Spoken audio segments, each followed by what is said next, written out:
Audio Jungle.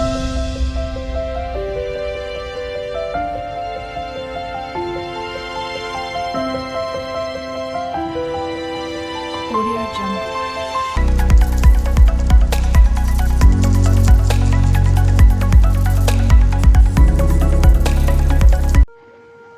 कहते हैं एक गांव में एक चौधरी हुआ करता था। मगरूर, बददिमाग, जालिम और सख्त दिल। नफीस लिबास पहनने का बहुत शौकीन था। अपनी कमीज़ की जेब में हमेशा एक सुर्ख रुमाल रखता जो जेब से बाहर लटकता नज़र आता। गांव के एक किसान का बेटा शहर पढ़ने चला गया। अपनी मेहनत से पढ़कर अच्छी मुलाजमत हासिल की और गाँव वापस आया तो इसका पहनावा इसकी माली आसूदगी का नज़ारा पेश कर रहा था। अपनी कमीज़ की जेब में इसने एक सुर्ख रुमाल भी लगा रखा था। चौधरी की नज़र जब किसान के बेटे और इसके रुमाल पे पड़ी तो इसे बड़ी तौहीन का एहसास हुआ। इसने बूढ़े किसान को बुलाया और धमकी दी कि अपने बेटे से कहे कि इसके लिबास में रुमाल झांकता नजर ना आए। बेटे ने जब यह अना परस्ताना हुक्म सुना तो जोशे जवानी में भड़क कर इनकार कर दिया। बूढ़े ने बेटे को समझाया और बेटा मान गया। जब चौधरी का किसान और उसके बेटे से सामना हुआ, किसान के बेटे ने अपनी कमीज़ की जेब में हाथ डाल लिया और हौले हौले हाथ अंदर ही हिलाने लगा।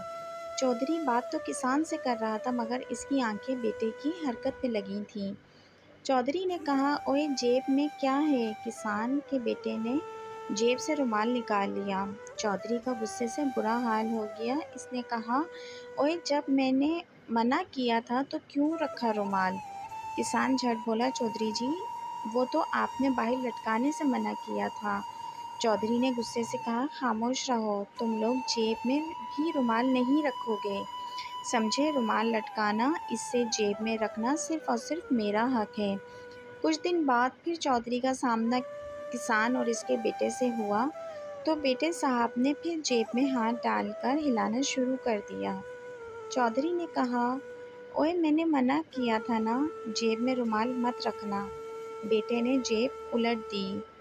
जब जेब खाली थी, चौधरी वापस अपनी हवेली पहुंचा और अपने ख़ास मुलाजिम को बुलाकर बोला, वो किसान और इसका बेटा रुमाल जेब से नहीं लटकाता, जेब के अंदर भी नहीं रखता, मगर घर में तो रखता होगा।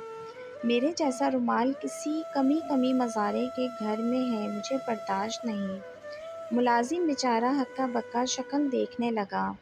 चौधरी साहब, रुमाल इतनी मामूली शय है, अगर हम किसान के घर जाकर इसे ढूंढ कर ज़ोर ज़बरदस्ती से कब्ज़े में भी कर लें तो क्या ज़मानत है कि वो दोबारा रुमाल नहीं खरीद लेगा? चौधरी खामोश हो गया, मगर अब जब भी किसान के बेटे को देखता, इसे हर बार यही खौफ महसूस होता कि अब जेब से रुमाल निकला कि तब निकला और इसकी शान-ओ-शौकत और अना के बुत पर थप्पड़ लगा।